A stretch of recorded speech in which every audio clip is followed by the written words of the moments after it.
안녕하세요. 저는 40대 중반에 딸 하나 키우고 있는 여자입니다. 제가 사연을 신청하게 된 이유는 전 시댁 집안 사람들과의 관계 때문인데요.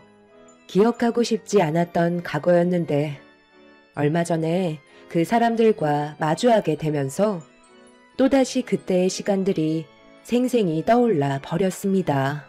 10년 전에 제 딸 보미가 감기로 심하게 앓았던 적이 있었어요. 그때 보미 나이는 6살밖에 안 되었었죠. 아침에 일어나자마자 병원을 가봐야 할 것 같다고 남편한테 얘기했는데 제 말은 들으려 하지도 않았습니다. 회사에 출근하는 날이었으면 저 혼자 아이를 데리고 갔었겠지만 그날은 남편이 한 달에 한 번 월차를 내고 쉬는 날이었습니다. 저는 서둘러 병원을 가려고 준비하고 있는데 남편은 움직일 생각이 아예 없길래 딸이 아픈데 병원에 같이 가줘야 하는 게 정상 아니냐고 물어보니 남편은 힘들게 일하고 한 달에 한 번 쉬는 거 그거조차 가만 내버려 두지 않는다고 저에게 되레 화를 내는데 정말 기가 막혀 더 이상 할 말이 없더라고요. 지금 그게 아빠로서 할 말이야? 보미가 열이 떨어지지 않는데 걱정도 안 되는 거냐고. 병원에 좀 같이 가줄 수 있는 거잖아. 당신은 보미 걱정도 안 돼? 밖에서 돈만 벌어오면 되는 거지. 그런 것까지 내가 신경 써야 돼?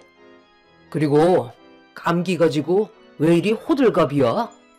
어차피 시간 지나면 괜찮아지는데 쓸데없이 병원비 나가야 되겠어? 애들은 원래 아프면서 크는 거야. 배고프니까 아침밥이나 좀 차려봐. 어제 술을 먹고 들어와서 그런지 속이 타들어간다.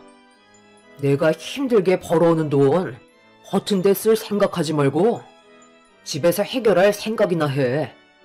조금만 아파도 병원 데려가는 게 좋은 건 줄 알아? 어렸을 때 많이 아파야 커서 병치레 안 하는 거야. 뭐야?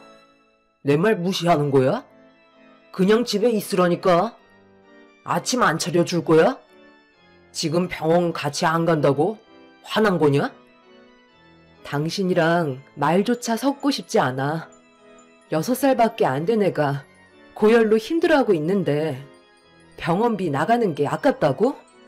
당신 입에 들어가는 밥이 더 아까워. 남편은 항상 아빠로서의 책임을 다하지 않았어요. 언제나 무관심했었고 남의 자식인 것처럼 행동하는 모습이 저를 더 화가 나게 만들었어요. 보미가 태어나기 전에는 항상 저에게 잘했었는데 보미가 태어나고부턴 다른 사람이 된 것 마냥 차가운 모습으로 돌변해 버렸었죠. 이런 삶이 반복되니 저도 점점 지쳐가게 되더라고요. 가정에 무책임한 남편한테 점점 더 많은 실망을 하게 되었고 함께 사는 것보단 차라리 이혼하는 게 더 옳은 선택 같아 보였습니다. 아침에 해장국을 차려달라는 남편의 말을 무시한 채 저는 딸을 데리고 병원으로 급하게 달려갔어요. 그리고 병원에서 처방해준 약을 먹인 뒤 친정집으로 향했습니다. 집에 들어가 봤자 남편의 얼굴을 또다시 봐야만 한다는 게 너무 싫었었죠. 그런데 제가 친정에 갔다는 걸 예상했었는지 부모님과 아침을 함께 먹고 있는데 남편이 초인종을 눌렀어요. 저희 집과 친정집 거리가 가까워서 제가 자주 왔다 갔다 한다는 걸 알고 있었던 남편은 문 좀 빨리 열어달라고 재촉하고 있었죠. 문을 열어주고 싶지 않았지만 아침부터 문을 강하게 두드리면서 저희 가족을 부르길래 약 먹고 잠이 든 딸이 깰까봐 어쩔 수 없이 현관문을 열어주었습니다. 남편은 제가 친정에 있을 줄 알았다면서 아침을 차려주지 않아 저희 부모님 집에서 해결하려고 들어왔다며 곧장 주방으로 향해 걸어갔어요. 장모님, 아침 먹으러 왔습니다. 봄이 엄마가 이제는 아침상도 차려주지 않네요. 밖에서 힘들게 돈 벌어다 주고 있는데 밥 한 끼 대접 못 받는다는 게 말이 됩니까? 봄이 엄마가 차려주지 않으니 어쩌겠어요. 장모님한테 얻어먹어야죠. 집안의 가장이 이런 취급받는다는 게 말이 돼요? 안 그래요, 장인어른? 나도 좀 전 상황에 대해 대충 듣긴 했다만 자네가 집안의 가장이면 가장답게 행동을 해야 그만큼 대접을 받을 수 있는 거지. 최소한의 기본적인 것도 못하면 대접받을 자격도 없다는 건 당연한 거 아닌가? 아침상 차려줄 필요 없으니까 그만 정리하지. 자기 마누라한테 밥 한 숟갈 얻어먹지 못하면서 여기 와서 밥을 구걸해서 쓰나? 차라리 그냥 식당에 가서 자네가 원하는 해장국 한 그릇 사 먹게. 애가 열이 39도까지 올라갔다는데 눈 하나 깜빡거리지 않았다면서? 아빠의 한마디에 엄마는 남편이 식탁에 앉자마자 상을 치워 버리셨어요. 남편은 당황한 듯한 얼굴로 분위기를 살피더니 사위 대접도 안 해준다며 조도 안 먹겠다고 한바탕 난리를 친 뒤 집 밖으로 나갔습니다. 그동안 아빠도 남편이 저한테 어떻게 하고 있었는지 전부 다 알고 있었기 때문에 좋은 말은 나가지 않았었어요. 그런데 남편이 그날 저희 부모님 집에서 나간 뒤로 엄청난 일들이 눈앞에 펼쳐지고 말았어요. 늦은 저녁이 되어서야 집에 도착했는데 집 앞에 상당히 많은 짐들이 밖으로 빠져나와 있었어요. 너무 놀란 저는 짐을 밖으로 전부 다 내던지고 있는 남편을 보며 소리를 질렀지만 남편은 묵묵히 자기 할 일만 하고 있었습니다. 급하게 거실로 달려가 남편을 말렸지만 저를 강하게 뿌리치면서 이런 취급받느니 차라리 서로 갈라서는 게 좋을 것 같다며 각자 인생 살자고 제 짐을 전부 다 밖으로 내던지고 있었어요. 남편의 행동들을 이해할 수 없었던 저는 도대체 왜 이렇게까지 하는 건지 이유나 알자고 소리를 질렀습니다. 그걸 몰라서 물어? 네가 나를 무시하니까 장인어른 장모님까지 나를 무시하잖아. 내가 이런 취급까지 받아가면서 뭐하러 너랑 살아야 하는데? 변한 건 당신이지. 봄이가 태어나면서부터 가정에 소홀했었잖아. 도대체 뭐가 문제야? 집안의 가장이면 그만큼 책임감 있게 행동을 해야 되는 게 당연한 거잖아. 돈만 벌어다 주면 되는 거지. 내가 딸 자식 아픈 것까지 병원을 따라가야 되겠어? 그건 네가 해야 될 역할 아니야? 집에서 육아만 하는 주제에 어디서 큰 소리야? 편하게 놀고 먹게 해주니까 이제 간이 배 밖으로 나왔지? 당신이랑 이혼할 거니까 당장 내 집에서 나가. 내일 당장 서류에 도장 찍을 생각하라고. 봄이가 딸이라서 그런 거야? 어머님이 아들 손자를 바라셨는데 딸이라서 당신도 똑같이 행동하는 거냐고. 왜 이렇게까지 하는지 이유를 알아야 납득을 할 거 아니야. 잘 알고 있네. 우리 집안이 뭘 원하는지 뻔히 알고 있으면서 당신은 왜 둘째 가질 생각을 안 하는 건데? 내가 우리 엄마 눈치를 봐야 되겠어? 그래서 이런 식으로 행동하는 건 맞는 거고 아이도 가지고 싶어야 가지는 거지. 지금 삶이 이런데 정신 나갔다고 내가 왜 아이를 가져? 나만 불행해지는 길이잖아. 시모는 아들 손자를 바라셨지만 저는 마음에 내키지가 않았었어요. 둘째를 가진다고 해서 아들을 낳을 수 있다는 보장도 없을 뿐더러 제가 딸을 낳았을 때 시모와 남편의 반응이 저에게 많은 상처를 줬었기 때문에 둘째는 계획하고 싶지 않았습니다. 시모는 제 얼굴만 보면 둘째는 언제 가질 거냐고 재촉하셨고 남편도 같은 마음이었지만 둘째도 딸을 낳게 된다면 저를 대하는 행동들은 더하면 더했지 좋아질 수는 없을 것 같았어요. 그런 상황들이 두려웠던 거고 남편은 그런 제 마음을 알아주지 않았었죠. 제가 아이를 낳는 기계도 아니고 무조건 시키는 대로 해야 된다는 게 너무 싫었었어요. 결국 남편은 집안에 있던 제 짐을 집 밖으로 다 내던지고 나서야 흥분을 가라앉혔고 저는 더 이상 남편과 함께 살아가기에는 어려울 것 같아 결국 저도 이혼을 결정했는데 처음 보는 여자가 저한테 걸어오더니 바닥에 널브러진 짐들을 한번 훑어본 뒤에 저희 집 초인종을 눌렀습니다. 제가 누구시냐고 물어보는 질문에 그 여자는 저를 한번 흘낏 쳐다본 뒤 다시 한번 초인종을 눌렀어요. 남편이 인터폰을 확인했는지 문을 열어주자 처음 본 여자가 아주 자연스럽게 집으로 들어갔습니다.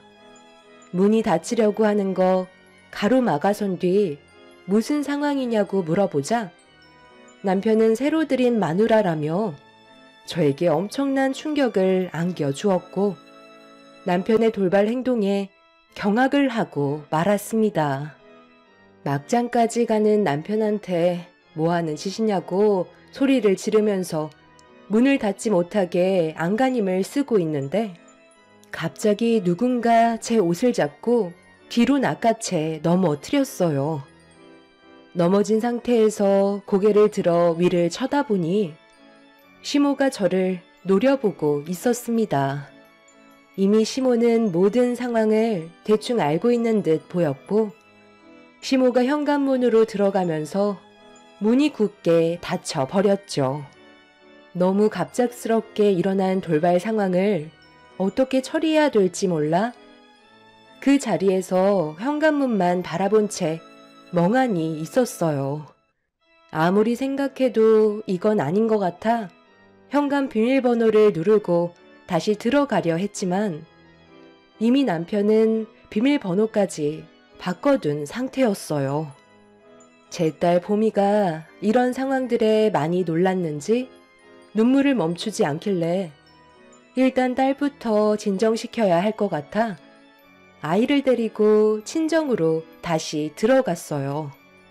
제가 두 눈으로 모든 걸 본 이상 어떤 일들이 펼쳐지고 있는지 확실하게 짚고 넘어가야만 했죠. 그렇게 부모님께 딸을 맡긴 뒤에 다시 집으로 돌아와 현관문을 두드리기 시작했고 한참 동안 문을 열라고 난리를 치자 겨우 문이 열렸습니다. 거실로 들어서자마자 남편한테 뭐 하는 짓이냐고 소리를 질렀어요. 보면 몰라? 당신은 이제 필요 없으니까 새 마누라를 들이려는 거지. 이게 잘못된 건 아니잖아? 어차피 이제 각자 갈 길 가는 건데 무슨 상관이야? 왜 상관이 없어? 우리는 아직 법적으로 부부인 거 몰라? 이런 식으로 행동하면 법적으로 당신이 불리해질 수 있다는 거 모르진 않을 텐데. 그래서 소송이라도 걸게? 지금은 어디다 대고 큰 소리야? 네가 애초부터 잘했으면 이런 일이 생겼겠니? 그리고 내가 왜 쓸데없이 돈 낭비를 하겠어? 지금 이 자리는 손님을 맞이하는 자리인 거지? 내 아들이 바람 피우는 건 아니다. 당연히 너랑 정식적인 절차 밟아 이혼한 뒤에 새 며느리로 들일 거지만 그 전까지는 그냥 인사만 주고받는 사이일 뿐이야. 여자는 다른 거 다 필요 없어. 무조건 고분고분하고 남편을 하늘같이 떠받들면 되는 거야. 얘는 너랑 비교 자체가 안 되는 거라고. 당신이랑 내가 같이 살아야 될 이유가 없으면 헤어지는 게 맞는 거잖아. 우리는 지금 아무 사이도 아니야. 내 집에 온 손님일 뿐이라고. 볼일 끝났으면 이제 그만 돌아가 주지 그래. 그리고 최대한 빠른 시일 내에 이혼해 줬으면 좋겠어. 그게 내가 원하는 거고 네가 바라는 거잖아. 더 이상 스트레스 받지 말고 각자 인생 살아가자고. 하정씨, 저희는 그럼 분위기 좋은 데서 식사나 같이 할까요? 여기에서는 제대로 된 대화가 안 될 것 같으니까 장소를 옮기는 게 좋겠네요. 시모와 남편의 행동에 너무 화가 치밀어 올랐어요. 하루 이틀 산 것도 아니고 6년의 시간을 함께 했었는데 자신들이 원하는 아들 손자를 낳아주지 않는다는 거에 저를 내치려는 시모와 남편을 절대 용서하고 싶지 않았어요. 그렇게 화가 머리끝까지 올라온 상태에서 남편의 뺨에 손을 올려붙이려 하는데 그 순간 안방에서 제 딸과 비슷한 또래의 아이가 걸어 나왔습니다. 잠에서 깬 듯한 아이가 눈을 비비며 저를 바라보고 있는데 순간적으로 놀라 그 아이를 멍하니 바라보고 있었어요. 그리고 그 여자아이는 남편 옆에 앉아있던 여자의 품에 안겼고 둘이 모녀 사이라는 걸 알 수 있었죠. 너무 큰 충격을 받아 입을 다물지 못했었어요. 이게 어떻게 된 거야? 저 아이, 당신 아이는 아니지? 뭐가 어떻게 돌아가는 건지 나한테 제대로 설명을 해주지 않으면 정말 가만두지 않을 거야. 왜 내 아들한테 뭐라고 그러니? 지금까지 몰래 아이를 키워왔을까봐? 우리가 그런 미련한 행동을 했을 것 같니? 괜히 위자료 나가게 할 필요 없잖아. 의심스러우면 유전자 검사라도 해보던가. 내 아들과는 피 한 방울도 섞이지 않는 아이다. 그런데 내가 왜 애딸린 하정씨를 받아주려는지 아니? 너보다 100배 1000배 낫거든. 우리 집안 아이야 또 가지면 되니까 문제될 건 없잖아. 사람이 좋으면 단점도 다 이뻐 보이는 법이라고. 내가 원하는 아들 낳아주겠다는데 마다할 이유 없잖니? 어차피 각자 인생 살기로 했는데 이제 그만 신경 끄고 빨리 나가줬으면 좋겠는데 네가 내 눈에서 빨리 사라져줬으면 좋겠다.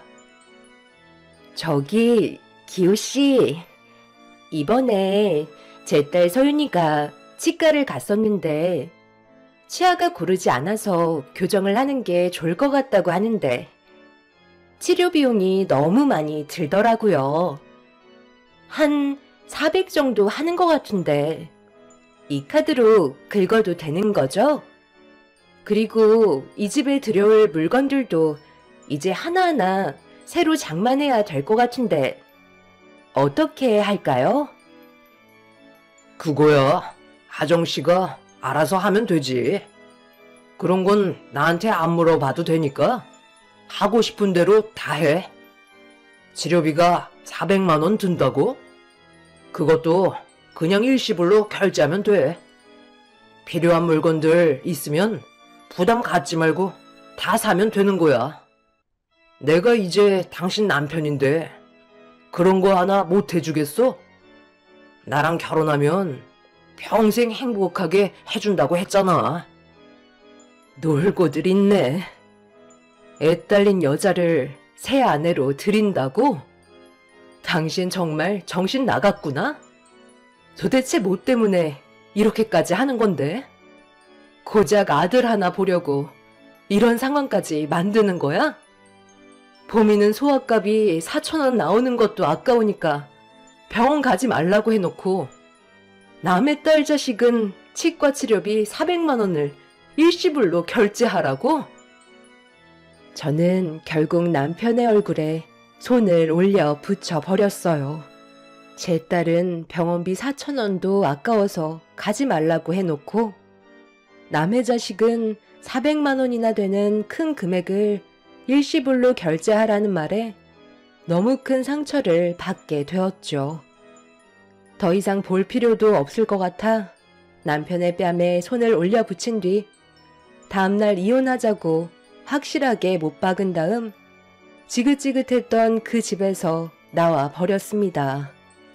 결국 다음날 남편과 이혼을 하려고 가정법원에서 기다리다가 잠시 화장실을 들렸는데 화장실 안에서 시모와 내연녀가 먼저 도착해서는 둘이 대화를 주고받고 있었어요. 제가 먼저 온 줄 알았는데 성격 급한 시모가 서둘러 이혼시키려고 먼저 도착한 것 같았습니다. 몸 관리 잘해야 된다.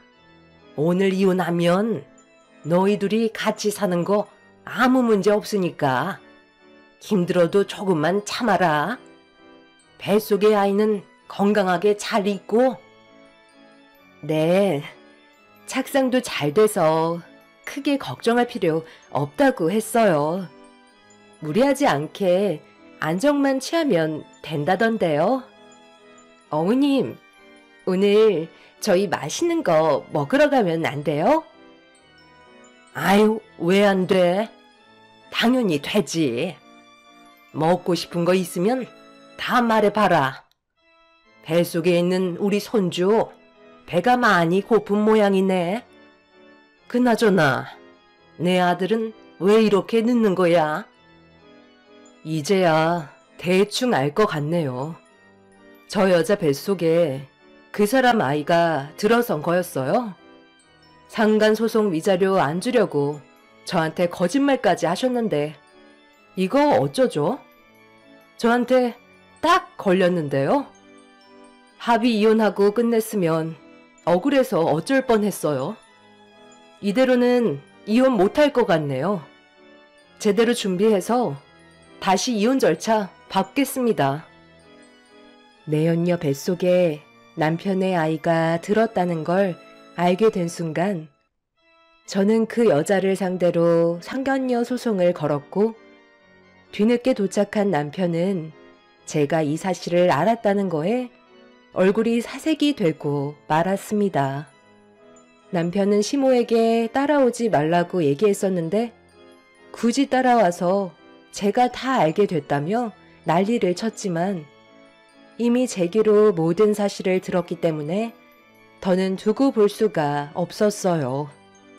결국 남편과 내연녀를 상대로 위자료 청구 소송을 진행하면서 제가 좀 더 유리한 쪽으로 이혼을 성사시킬 수 있게 되었죠. 그렇게 남편과 이혼을 하고 난 뒤에 저는 부모님의 도움을 받아 직장을 구해서 생활하고 있었어요. 그리고 내연녀가 출산할 때 아들을 출산했다는 소식 또한 들을 수 있었죠. 본처와 자기 친자식을 버린 그 사람이 언젠가 무너지길 간절히 바라면서 저에게 주어진 삶에 최선을 다하며 살아왔었습니다. 그렇게 바쁘게 살다 보니 어느새 저에게 좋은 사람이 곁으로 다가왔고 과거의 아픈 기억들을 지울 수 있을 만큼 저와 딸에게 많은 사랑을 주는 지금의 남편을 만날 수 있었죠.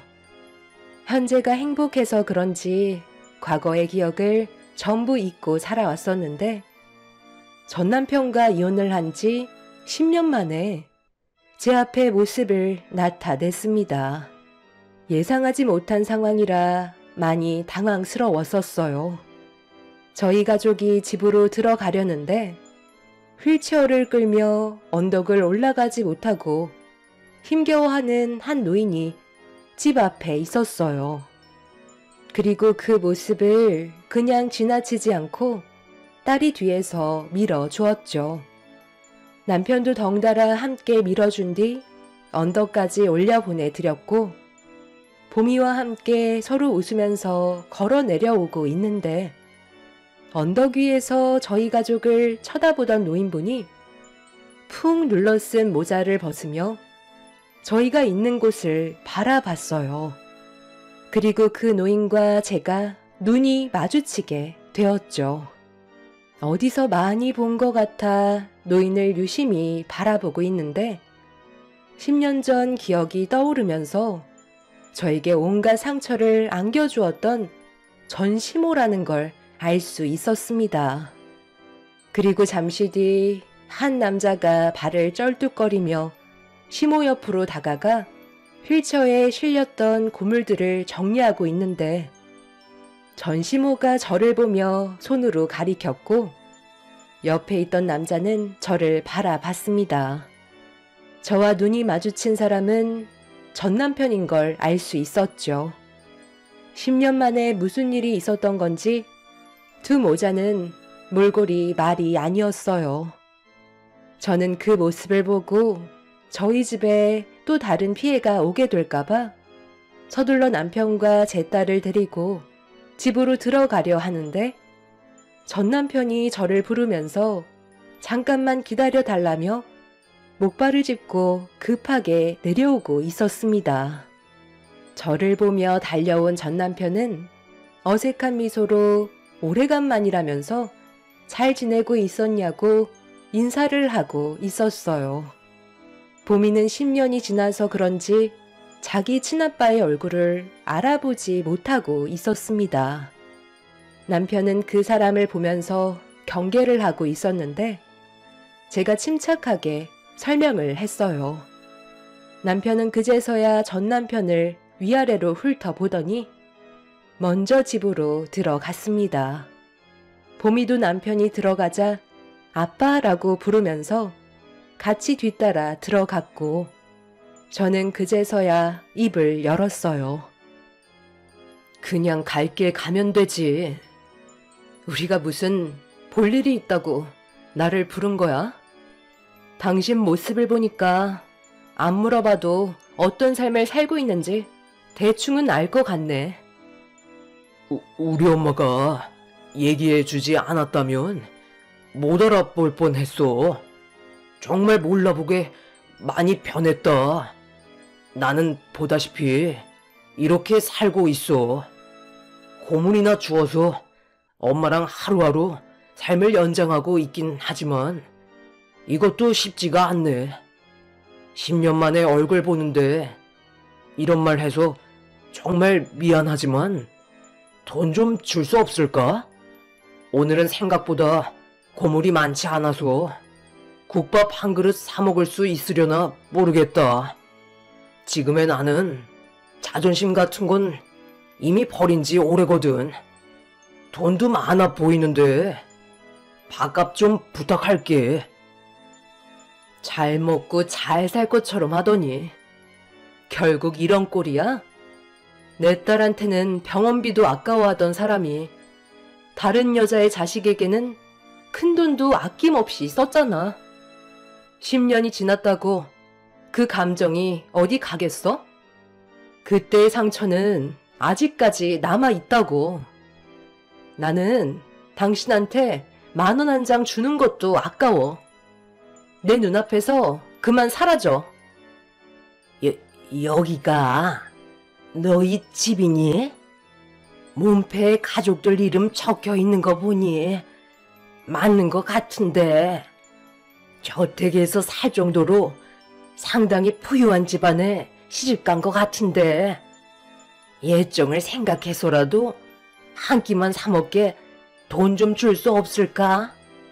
우리도 이렇게 살고 싶지 않았지만 그 여자 때문에 전 재산을 말아먹었었다. 절대 하면 안 되는 거였는데 돈이 눈에 보이는 걸 어쩌겠어. 그래서 큰 거 한탕 하려고 전 재산을 주식에 투자했다가 망해버렸지 뭐냐. 내 아들은 도망친 그 여자 잡겠다고 찾아다니다가 교통사고 당해서 지금 이 모양 이 꼴이 되어버렸다.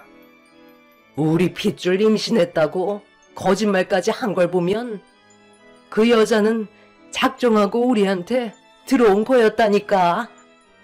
우리도 피해자라고. 그래서 저보고 어떻게 하라는 건데요?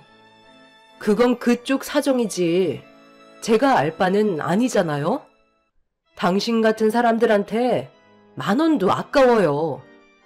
저와 보미가 받았던 상처에 비하면 아무것도 아니네요. 당신들이 저지른 일인데 어쩌겠어요? 평생 그렇게 살다가 세상 떠나면 되겠네요. 그러니 애초부터 잘했으면 이런 일은 없었겠죠. 그 사람들이 제 앞에 눈물을 보이면서 과거에 대해 잘못을 뉘우치며 후회하고 있었어요. 용서해달라고 오열을 하는데 그 모습이 참 안타까웠습니다. 다시는 얼굴 마주하고 싶지 않다고 지갑에서 10만 원을 꺼내 시모에게 건네주려는데 남편의 충격적인 한마디에 저는 10만 원을 다시 지갑 속에 넣어 버렸어요. 잘 사는 집안에 시집 갔는데 10만 원만 주냐면서 이왕 주는 거 지갑에 있는 현금 전부 주면 안 되냐는 말에 아직까지 정신을 못 차린 것 같아 그냥 집으로 들어와 버렸습니다. 제가 뒤도 안 돌아보고 대문을 닫아버리자 전시모는 그 사람에게 뭐 하는 짓이냐고 난리를 치며 거품을 물었네요. 결국 세월이 흘러도 그 사람은 조금도 변하지 않았다는 걸 알 수 있었어요. 저희 집을 알게 된 그 사람들이 그날 이후 몇 번 더 찾아왔지만 경찰의 신고로 접근 금지 신청을 해놓은 상태입니다. 지금의 남편은 반도체 납품 사업을 하고 있고 저는 남편 밑에서 일을 도와주고 있습니다. 보미는 지금의 남편을 아빠라고 부르면서 잘 따르고 있어요. 지금의 가정이 깨지는 건 절대 용납할 수 없을 것 같네요. 그 사람들이 또다시 접근한다면 그땐 절대 용서해주지 않으려고요. 평생 그렇게 떠돌며 살길 바랄 뿐입니다. 제 사연 들어주신 분들 오늘 하루도 행복하시고 언제나 지금의 가정에